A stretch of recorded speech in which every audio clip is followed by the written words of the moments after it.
तो हेलो दोस्तों, कैसे हैं आप सब। आई होप कि आप सब अच्छे होंगे। तो चलिए शुरू करते हैं आज की वीडियो।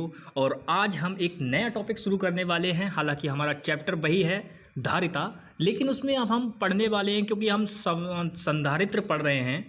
संधारित्र का मतलब होता है जो धारिता जो होती है ग्रहण करते हैं उसमें संधारित्र होते हैं, तो उनके बारे में अब हम उनका समायोजन पढ़ेंगे। यानी कि जो आपके संधारित्र होंगे उनका अब हमें समायोजन पढ़ना है। संधारित्र में आप जानते हैं दो प्लेटें होती हैं इस प्रकार से, ये संधारित्र होते हैं आपके। तो इनका अब हम समायोजन पढ़ेंगे कि ये कैसे करके जुड़े हुए होते हैं। समायोजन का मतलब होता है इनका मतलब जो भी इनका जोड़ होता है ये परिपथ में किस प्रकार से जुड़े होते हैं। तो ये हम पढ़ेंगे कि जो संधारित्र होते हैं हमारे ये कैसे करके जुड़े होते हैं। ठीक है, तो संधारित्रों का जो समायोजन होता है वो दोस्तों कुल मिलाकर दो प्रकार से होता है। कितने प्रकार से होता है? दो प्रकार से होता है। ये बात आपको समझनी है अच्छी तरीके से। यानी कि जो संधारित्र होते हैं वो आपके दो प्रकार से जोड़े जाते हैं। अब वो दो प्रकार कौन से हैं? वो दो प्रकार हैं। पहला आपका होता है श्रेणी क्रम, श्रेणी क्रम। दूसरा होता है समांतर क्रम, समांतर क्रम। अब बात को समझिए यहाँ पे। अब ये श्रेणी क्रम और समांतर क्रम, इससे आपको एक बात समझ में आ रही होगी कि ये श्रेणी क्रम और समांतर क्रम ये तो हमने कहीं पढ़ा है। जल्दी सोचो और बताओ कहाँ पर पढ़ा है, जल्दी सोचो। तो ये आपके दिमाग में आ रहा होगा कि अरे ऐसा तो हमने 10th क्लास में प्रतिरोध के बारे में पढ़ा था। तो बिल्कुल आप सही समझ रहे हैं। अब मैं आपको एक तरीका ऐसा बताने वाला हूँ जिससे आप संधारित्रों के समायोजन का जो फॉर्मूला होता है उसको बहुत आराम से याद रख पाएंगे। वो कैसे, समझिए बात को। वो इस प्रकार से आप याद रख पाएंगे क्योंकि आपको करना क्या है, आपको केवल एक बात याद रखनी है, प्रतिरोध उल्टी होगी किसके? धारिता के। अब देखिए दोस्तों, हालांकि ऐसा कोई फॉर्मूला नहीं है फिजिक्स में, ये मैं जस्ट आपके लिए ट्रिक बना रहा हूँ ताकि आपको श्रेणी क्रम और समांतर क्रम में धारिता का फॉर्मूला याद हो जाए, आप कभी उसमें गलती ना करो। तो ये फॉर्मूला याद करने के लिए आपको बस यही चीज़ याद रखनी है।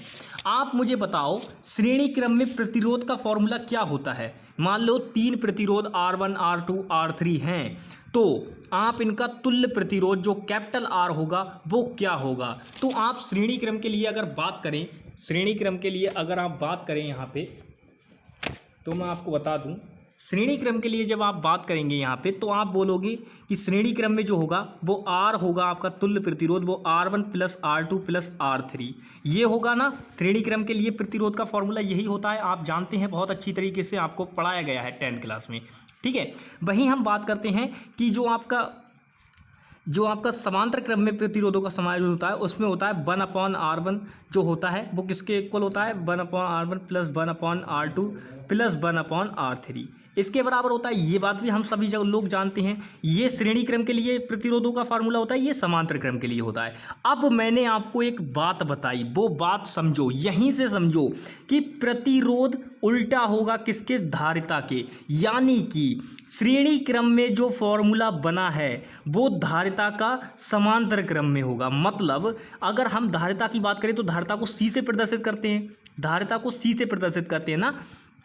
तो समझो अगर हम बात करें श्रेणी क्रम में धारिता क्या होगी, तो मैंने बताया प्रतिरोध के उल्टी होगी। तो प्रतिरोध में जब हम नॉर्मल जोड़ रहे हैं तो और समांतर, अब देखिए उल्टी होगी मतलब जो समांतर क्रम में धारिता होगी वो क्या होगी आपकी? सीधी सीधी बात, यहाँ पे समझो बात को। जैसे मान लो मैंने आपको श्रेणी क्रम में बताया कि श्रेणी क्रम में प्रतिरोध का फार्मूला ये होता है, समांतर क्रम में प्रतिरोध का फार्मूला ये होता है आपका। दोनों फार्मूले मैंने बताए। उसके बाद मैंने आपको बताया कि प्रतिरोध धारिता ये एक दूसरे के उल्टे सूत्र होते हैं। उल्टे मतलब सीधी बात है, जो श्रेणी क्रम में अगर हम धारिता की बात करें तो वो हो जाएगी 1/C इक्वल टू हो जाएगा आपका 1/C1 plus 1/C2 plus 1/C3 ये हो जाएगी। ये किस में धारिता होगी? श्रेणी क्रम में। मैं लिख देता हूं ताकि आपको समझ में आ जाए। श्रेणी क्रम, ठीक है, ये आपका समांतर क्रम में प्रतिरोध का फार्मूला। इसकी भी आगे आपको जरूरत पड़ेगी, ऐसा नहीं है कि ये फॉर्मूले 10th में ही जरूरी है, अभी भी आपको इनकी जरूरत पड़ने वाली है। ठीक है, ये आपका श्रेणी क्रम में फार्मूला हो गया किसका? प्रतिरोध तुल्य प्रतिरोध ज्ञात करने का। ठीक है, ये आपका श्रेणी क्रम। अब बात करें कि समांतर क्रम में धारिता कैसे निकाली जाती है, तो समांतर क्रम में धारिता का सिंपल फॉर्मूला होता है C बराबर C1 plus C2 plus C3। ठीक है, ये बात अब समझो। अब बात करते हैं, क्योंकि अभी हमें केवल संधारित्र के बारे में पढ़ रहे हैं तो प्रतिरोध को अलग हटा देते हैं। ये कंसेप्ट मैंने समझाने के लिए इसलिए बात की ताकि आपको ये कंसेप्ट समझ में आ जाए। अगर आपने इतना कंसेप्ट याद रख लिया कि प्रतिरोध और धारिता एक दूसरे के उल्टे मान लो कि एक दूसरे के उल्टे होते हैं, तो बस कुछ मत करो, केवल फॉर्मूले उल्टे कर दो, इनके बात खत्म हो जाएगी वहीं पे। ठीक है, बस इतना बात समझ लो खाली कि प्रतिरोध और धारिता एक दूसरे के उल्टे होते हैं। फॉर्मूले उल्टे कर दो, आपके धारिता के फॉर्मूले बन जाएंगे। अगर आप प्रतिरोध के फॉर्मूले को उल्टा कर देते हो तो धारिता का फॉर्मूला बन जाएगा, धारिता के फॉर्मूले को उल्टा कर देते हो तो प्रतिरोध का फॉर्मूला बन जाएगा। बस ऐसे समझ लो। ठीक है, अब बात करते हैं इनका समायोजन। तो आज केवल हम एक ही प्रकार का समायोजन पढ़ेंगे, संधारित्रों का श्रेणी क्रम में समायोजन। किसमें दोस्तों? श्रेणी क्रम में पढ़ेंगे आज। श्रेणी में समायोजन, क्रम लिखना मैं भूल गया, ध्यान नहीं दिया मैंने। समायोजन, ठीक है, श्रेणी क्रम में समायोजन। तो श्रेणी क्रम में समायोजन अब हम इनका पढ़ने वाले हैं। तो श्रेणी क्रम में सबसे पहले मैं एक परिपथ बना लेता हूँ ताकि आपको समझ में आ जाए।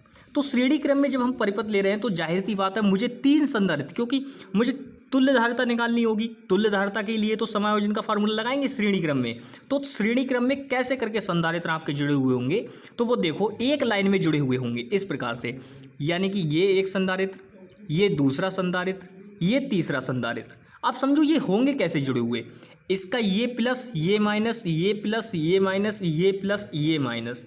अब एक बात ध्यान रखना, हमेशा चाहे प्रतिरोध हो या संधारित्र हो, जब किसी संधारित्र के प्लेट का ऋण प्लेट प्लस वाले से जुड़ा हुआ हो और दूसरी जो प्लस वाली, मतलब यहाँ से देखो माइनस वाली प्लस वाले से जुड़ी हुई, ठीक है, और ये वाली जो माइनस है वो इस वाले प्लस से जुड़ी, मतलब सीधी सीधी बात है कि यहाँ पे मतलब सीधे ऐसा नहीं होगा कि जो समान चिन्हों से जुड़ी हुई हो, ऐसा नहीं होगा कि पॉजिटिव है तो पॉजिटिव पे ही जुड़ी होगी, विपरीत चिन्ह पे जुड़ी होगी। यानी सीधी बात है, इस प्रकार से समझो। यहाँ पे समझो, एक बार फिर से परिपथ बनाते हैं। ये हमने 3 संधारित्र लिए, क्योंकि इसमें आपको समझ में नहीं आया होगा, मैं पता एक बार में समझ में नहीं आता है। ठीक है, ये दूसरा संधारित्र, ये तीसरा संधारित्र, ये 3 संधारित्र हमने लिए।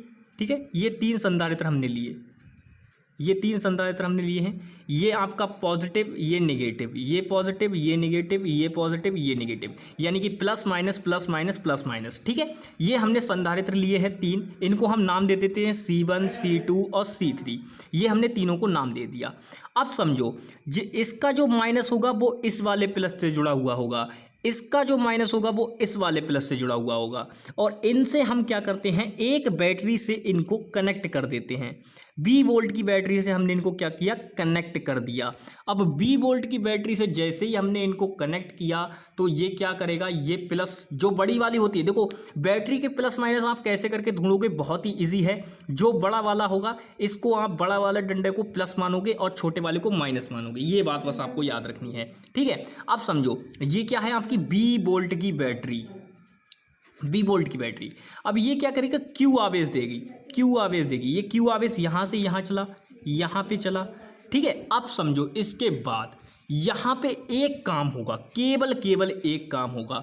आप जानते हैं क्यू बराबर आपका फार्मूला होता है CB, ये फार्मूला आप जानते हैं, क्यू बराबर CB फार्मूला सभी लोग जानते होंगे। C बराबर B/Q जो फार्मूला होता है आपका, वही फार्मूले की बात कर रहे हैं। ठीक है, अब देखो सबसे पहले यहाँ पे हम बात कर रहे हैं C बराबर मतलब QS। अब देखो सबसे पहली बात, जब हमने आवेश दिया तो श्रेणी क्रम में कुछ पॉइंट्स हैं जो मैं बताऊंगा। पहले आप श्रेणी क्रम के समायोजन को, आई होप कि आपको ये बात अच्छी तरीके से समझ में आ गई होगी कि वह समायोजन, ठीक है, श्रेणी क्रम समायोजन क्या होता है। अगर ये क्वेश्चन आपसे करते कोई तो आप क्या करोगे वहाँ पे, तो आप बोलोगे वह समायोजन जिसमें कोई 3 संधारित्र एक परिपथ में इस प्रकार जुड़े हुए हों कि उनका ऋण आवेश सिरा दूसरे के धन आवेश सिरे से जुड़ा हो, तो ऐसा समायोजन क्या कहलाता है आपका, श्रेणी क्रम समायोजन कहलाता है। बस इतनी बात आपको याद रखनी है। अब कंसेप्ट इसमें जो भी है वो मैं आगे पढ़ाने वाला हूँ आपको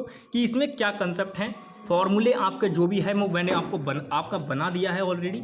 बस कुछ नहीं करना है, सीधा फॉर्मूला मैंने आपको बता दिया था। ये वाला फॉर्मूला आज हम बात करने वाले हैं कि कैसे करके आता है, ठीक है। तो इसी फॉर्मूले को आज हम प्रूव करेंगे। देखिए सबसे पहले आइए, अब देखिए यहाँ पे सबसे पहले समझिए बात को।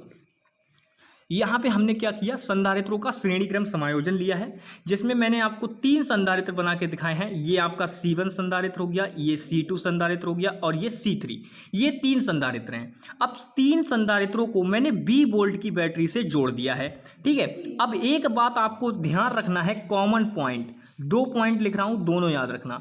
श्रेणी क्रम में आवेश कभी नहीं बढ़ता है, आवेश समान रहता है। किसके लिए, संधारित्र के लिए। बढ़ता क्या है, वो बढ़ता है आपका विभव। B बटेगा, आवेश नहीं बटेगा, आवेश समान रहेगा। यानी कि अगर आपने इसको Q आवेश दिया, एक बात देखो, आपको ये बात कैसे पता चलेगी कि आवेश बढ़ रहा है या नहीं बढ़ रहा है। जरा ध्यान से देखो, अगर हमने यहाँ बैटरी से एक तार निकाली है तो वो भैया पूरे परिपथ में एक ही तार है। देखो यहाँ पे भी एक ही तार है, तार तो चेंज नहीं हुआ ना, तार तो नहीं बदला। संधारित्र एक ही तार भी जुड़े हुए हैं, एक ही तार में, एक ही तार में, तो यहाँ पे आवेश नहीं बदलेगा। लेकिन एक चीज बदल जाएगी, वो क्या है, बी आपका बदल जाएगा, बी आपका चेंज होगा लगातार, ठीक है। इस पे B1 हो जाएगा, इस पे B2 हो जाएगा, इस पे B3 हो जाएगा। लेकिन तीनों पे जो आवेश रहेगा Q, वो कैसा रहेगा, समान रहेगा। यानी कि तीनों पर आवेश Q रहेगा, ठीक है। तो अब देखो सबसे पहले इसकी परिभाषा आपके सामने लिख रखी है कि श्रेणी क्रम समायोजन क्या होता है। तो जब एक संधारित्र की ऋण प्लेट को अगले संधारित्र की धन प्लेट से जोड़ा जाता है तो यह क्रम जो होता है वो आपका क्या कहलाता है, श्रेणी क्रम समायोजन कहलाता है। ये बात मैंने आपको बताई थी। अब इसका फॉर्मूला प्रूव करते हैं कि फॉर्मूला कैसे बनता है इसका। आपने समायोजन क्रम देख लिया, अब फॉर्मूला देखते हैं इसका। 3 संधारित्र हमने लिए, C1, C2 और C3, जो कि इस यहाँ पे आपके लिए गए हैं, C1, C2, C3। अब इनको 20 वोल्ट की बैटरी से जोड़ा जाता है, ठीक है, श्रेणी क्रम में जोड़ा जाता है। तो श्रेणी क्रम में तीनों पर समान आवेश पहुंचेगा। ये बात मैंने आपको अभी बताई कि तीनों पर समान आवेश पहुंचेगा। अब लेकिन लगाया गया जो कुल विभव होगा B, वो तीनों संधारित्र को B1, B2 के रूप में बढ़ जाएगा, ठीक है। तो पूरे, अब देखिए हमें करना क्या होगा, हम अच्छी तरीके से जानते हैं, जब हमें तुल्य प्रधारिता निकालनी होगी C, तो उसके लिए हमें एक सूत्र याद रखना होगा, वो होगा हमारा फॉर्मूला B के रूप में, क्योंकि Q बराबर CB हमारा फॉर्मूला होता है। जानते हैं ये सभी बात, सभी को पता है, ठीक है। तो सबसे पहले हमें तुल्य धारिता निकालनी है, जिसके लिए हमें Q भी पता है, ठीक है, और B भी पता है। ये 2 चीज़ें हमें दे रखी हैं, Q भी मालूम है, B भी मालूम है, दोनों चीज़ें पता हैं। धारिता निकालनी है, फॉर्मूला लगाओ Q बराबर CB, CB से आपको फॉर्मूला बनाना है C के बराबर, तो Q अपॉन B आपका फॉर्मूला बन जाएगा, Q अपॉन B फॉर्मूला बन जाएगा। लेकिन रुको, अभी रुको, बनाना है, अभी बनाना है इसको, लेकिन रुको थोड़ा सा, समझो बात को पहले। यहाँ पे आपने क्या समझा कि तुल्य धारिता हमें C ज्ञात करनी है, जिसको ज्ञात करने के लिए हम करेंगे क्या, वो देखो। इसको ज्ञात करने के लिए हम क्या करेंगे, इसको ज्ञात करने के लिए सबसे पहले हम फॉर्मूला लगाएंगे Q बराबर CB। CB से हमें फॉर्मूला बनाना है B के बराबर, B बराबर करके फॉर्मूला बनाना है, क्योंकि विभव ही तो ज्ञात नहीं है। अगर हम यहाँ पे देखें तो हमें पता है कि हाँ Q आवेश दिया जा रहा है, लेकिन बट क्या चीज़ रही है, B बट रही है। तो जब B बट रहा है तो B को ही पहले ज्ञात करना होगा, तभी तो बनेगा ना। तो B, अब आवेश आपको विभव ही ज्ञात करना होगा, आवेश तो समान है, वो तो पता चल ही जाएगा, लेकिन जो सबसे मेन काम है वो क्या है, विभव ज्ञात करना। तो विभव के लिए फॉर्मूला बनाओगे B बराबर Q अपॉन C, क्योंकि ये C जो है वो इस Q के बटे में आ जाएगा, तो B बराबर Q अपॉन C इसका फॉर्मूला बन जाएगा। अब देखो दोस्तों, सबसे पहले समझो, तीनों संधारित्र हैं, उन पर विभव अलग अलग है, तो तीनों के लिए फॉर्मूला भी अलग अलग बनेगा। B1 के लिए, क्योंकि संधारित्र C1 है, तो उसका विभव क्या होगा, Q अपॉन C1 हो जाएगा। दूसरे संधारित्र का जो विभव होगा वो B2 होगा, तो इसका विभव क्या हो जाएगा, Q अपॉन C2 हो जाएगा। वहीं तीसरे की अगर हम बात करें तो तीसरा संधारित्र क्या है आपका, C3 है, इसका विभव B3 हो जाएगा, तो B3 बराबर Q अपॉन C3 इसका फॉर्मूला हो जाएगा। अब आपको निकालना है कुल विभव के लिए आप क्या करोगे? जल्दी से 1 सेकंड में सोचो और आंसर करो कि कुल विभव के लिए आप क्या करोगे। अरे भाई, अगर मैं आपसे पूछूं कि आपके पास 1 रुपया है प्लस 2 रुपया है, मुझे जल्दी से बताओ कि आपके पास कुल कितने रुपए हैं, तो आप क्या करोगे? 1 और 2 को जोड़ दोगे जल्द से जल्द। तो 1 और 2 को जब जोड़ दोगे तो ये कितने हो जाएंगे? आपके 3 रुपए हो जाएंगे। तो बस इसी प्रकार से करना है, कुल विभव निकालना है तो बस इन तीनों को जोड़ दो, b1 plus b2 plus b3 जोड़ दो। अब इनके लिए, क्योंकि हमें पता तो है नहीं कि इतनी इनकी क्या वैल्यू है, लेकिन इनका फॉर्मूला हमारे पास है, ये और ये, तो ये दोनों हम सभी रख देंगे यहाँ पे। b बराबर फॉर्मूला क्या निकल के आया था हमारा? q अपॉन सी। b बराबर q अपॉन सी फॉर्मूला निकल के आया, तो b की जगह बस q अपॉन सी रख दो। जहाँ जहाँ b है वहाँ वहाँ इनकी वैल्यू रख दो, b1 b2 b3 की भी वैल्यू रख देना। तो आप वैल्यू रखोगे तो ये देखिए आ गया। अब यहाँ पे हमें दिख रहा है सीधे सीधे कि ये जो q है दोस्तों, ये कॉमन आ रहा है, तो इसको बाहर निकाल लो। इसको बाहर निकाल लोगे तो ये बच जाएगा 1/c1 plus 1/c2 plus 1/c3। ये q से q निपट गया आपका, ये q से q निपट जाएगा तो ये फॉर्मूला बच गया श्रेणी क्रम में, जो कि मैंने आपको बताया था। अब इसमें समझने वाली बातें क्या हैं वो याद रखना। श्रेणी क्रम समायोजन जो होता है संधारित्रों का, उनके लिए केवल आपको एक बात याद रखनी है, आवेश समान रहता है, आवेश नहीं बढ़ता है। ठीक है, आवेश समान रहता है, विभव बढ़ जाता है। और जब विभव बढ़ जाता है तो सीधी बात है भैया, आपको विभव के रूप में ही फॉर्मूला बनाना होगा, जो कि आपका आ जाएगा q अपॉन सी, ये फॉर्मूला बनेगा। वहीं नेक्स्ट वीडियो में जब हम बात करेंगे किसकी? समांतर क्रम समायोजन की। ठीक है, तो आज की वीडियो में बस इतना ही दोस्तों, मिलेंगे नेक्स्ट वीडियो में, तब तक के लिए bye bye, take care and जय हिंद दोस्तों।